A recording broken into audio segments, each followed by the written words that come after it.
Assalamualaikum warahmatullahi wabarakatuh.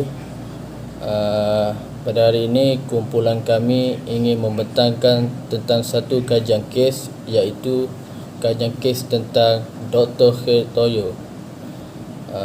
Sebelum kita pergi lebih jauh, kumpulan kami terdiri daripada 4 orang, iaitu nama saya Muhammad Amirul Amsyah bin Adnan, nombor metrik I23106743. Baik, seterusnya kita masuk kepada biodata Dr. Khair Toyo, yang mana doktor, nama sebenar beliau ialah Dr. Muhammad Khair bin Toyo, yang mana beliau dilahirkan pada 6 Ogos 1965. Beliau merupakan bekas Menteri Besar Selangor yang ke-13. Beliau juga dilahirkan di Tali Air 2, Ban 4, Sungai Burung, Tanjung Karang, Selangor. Beliau merupakan anak ke-5 daripada 9 orang adik-beradik. Beliau juga merupakan seorang doktor gigi sebelum beliau masuk kepada kancah politik. Beliau juga mendapat pendidikan awal di Sekolah Rendah Kebangsaan Berjaya Parit 3, Sungai Burung, Tanjung Karang. Beliau juga pernah dikurniakan Darjah Kebesaran Seri Paduka Mahkota Selangor, iaitu SPMS, yang membawa gelaran Datuk Seri pada 2001. Namun, gelaran tersebut telah ditarik balik oleh Sultan Selangor pada 30 September 2015. Okey, baik, seterusnya kita masuk kepada jawatan yang pernah disandang oleh beliau. Beliau pernah menyandang jawatan sebagai Menteri Besar Selangor pada tahun 2000 hingga 2008. Beliau juga pernah memegang jawatan Ahli Majlis Tertinggi UMNO pada tahun 2000 hingga 2003. Seterusnya, beliau juga pernah menyandang jawatan Presiden Majlis Belia Malaysia dan Presiden Majlis Belia Malaysia Asia, iaitu Asia Youth Council. Seterusnya, beliau juga merupakan Adun Sungai Panjang dan juga beliau merupakan Ketua UMNO Bahagian Sungai Besar. Dan yang terakhir, beliau juga pernah menyandang jawatan sebagai Ketua Pemikir dan Strategi UMNO Selangor. Baik, seterusnya kita masuk kepada latar belakang kes Dr. Khair Toyo, yang mana Mahkamah Tinggi Shah Alam hari ini mendapati bahawa bekas Menteri Besar Selangor Dr. Muhammad Khair Toyo bersalah atas tuduhan rasuah. Dr. Muhammad Khair disabitkan atas pertuduhan menyalahguna kuasa sebagai penjawat awam bagi memperoleh 2 lot tanah dan sebuah banglo di Shah Alam yang bernilai RM6.5 juta pada harga RM3.5 juta pada 2007 untuk dirinya dan isteri. Seterusnya, Dr. Muhammad Khair juga Adun Sungai Panjang didakwa melakukan kesalahan itu di kediaman rasmi Menteri Besar Selangor di Jalan Permata 7 Palang 1 Seksyen 7 di Shah Alam pada 29 Mei 2007. Dr. Muhammad Khair didakwa mengikut Seksyen 165 Kanun Keseksaan atas tuduhan rasuah yang lebih ringan berbanding dengan tuduhan di bawah Akta Pencegahan Rasuah dan Akta Baru Suruhanjaya Pencegahan Rasuah Malaysia. Assalamualaikum warahmatullahi wabarakatuh. Saya Muhammad Amsyar bin Yazid, nombor metrik I23106702.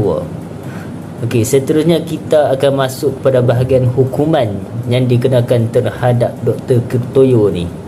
Okey, kita tengok pada Oktober 2010, Dr. Khair Toyo dituduh di Mahkamah Tinggi Shah Alam di bawah Seksyen 165 Kanun Keseksaan, iaitu kesalahan penjawat awam menerima barang berharga tanpa balasan tanpa balasan munasabah daripada pihak yang mempunyai urusan rasmi, yang memperuntukkan hukuman maksimum penjara 2 tahun atau denda atau kedua-duanya sekali jika disabit kesalahan.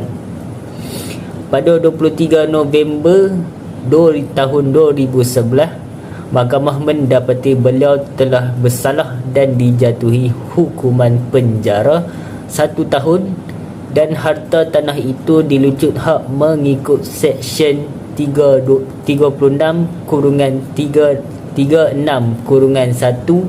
Akta Pencegahan Rasuah Malaysia 1997. Pada 29 Mei 2013 pula, Mahkamah Rayuan mengekalkan keputusan Mahkamah Tinggi Shah Alam tersebut. Assalamualaikum warahmatullahi wabarakatuh. Nama saya Wan Muhammad Adib bin Arif. Nombor kad matrik I23106685. Jadi sekarang ni saya akan cakap tentang langkah-langkah yang boleh kita ambil untuk mencegah rasuah. Jadi langkah pertama ialah memberikan penjelasan kepada kanak-kanak tentang akibat pengambilan rasuah dalam kehidupan. Bila kita bagi penekanan awal kepada kanak-kanak, mereka lebih terdedah dan lebih faham akan risiko mengambil rasuah dan kesannya ke atas ahli keluarga dan apa yang boleh terjadi kepada keluarga mereka serta masyarakat secara umumnya. Kemudian, kita boleh menganjurkan kempen anti rasuah yang efektif dengan menyasarkan isu-isu yang berkaitan remaja. Jadi bila kita pergi ke peringkat remaja ni lebih tertarik dengan isu yang melibatkan usia mereka.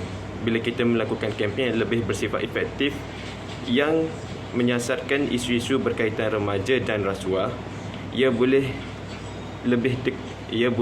pergi lebih dekat kepada hati remaja dan memberi ilham kepada mereka tentang akibat sebenar daripada rasuah ini. Seterusnya, mewujudkan suasana kerja yang bebas rasuah serta mewujudkan khidmat laporan rasuah terus kepada pihak berwajib secara sembunyi. Contohnya, kotak cadangan di universiti, tetapi ini digunakan untuk melaporkan rasuah. Jadi saya memberi pandangan kita perlu mempunyai sistem yang khusus di mana kita boleh melaporkan rasuah ini secara tersembunyi.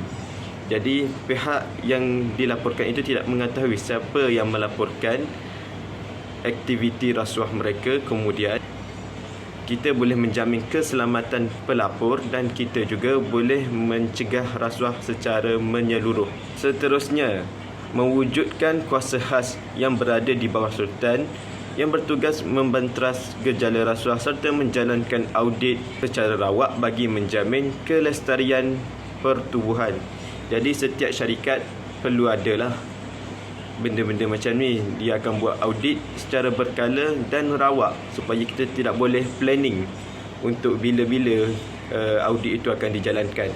Seterusnya, pihak kerajaan perlu mencipta atau mewujudkan badan yang berada di bawah kekuasaan sultan secara terus bagi membanteras gejala rasuah dalam kalangan menteri-menteri di Malaysia ini. Seterusnya, cara untuk menghukum mereka ni ialah dengan memaklumkan serta menghebahkan apa jenis rasuah yang mereka ambil dan apa kesan mereka kepada negara. Contohnya, kita boleh tengok macam mana Datuk Seri Najib Tun Razak diwar-warkan jumlah serta rasuah yang diambil dan kesannya kepada negara. Tapi ini satu langkah yang namun ini ialah satu langkah yang boleh kita ambil lagi untuk menambah baik cara kita, iaitu kita mewar-warkan di dalam satu media yang khusus di mana pihak menteri atau Perdana Menteri kan dihebahkan kesalahannya dalam mengambil rasuah secara terbuka. Media ini akan dikawal terus oleh kuasa sultan. Dan itulah sahaja dari saya, Wan Muhammad Adib, tentang langkah-langkah untuk mencegah rasuah. Baiklah, saya Muhammad Zaim bin Muhammad Lutfi, nombor matrik I23106839.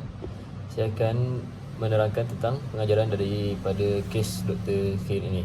Baiklah, kes Dr. Khair ini seharusnya menjadi peringatanlah kepada semua orang, termasuk pemimpin serta rakyat.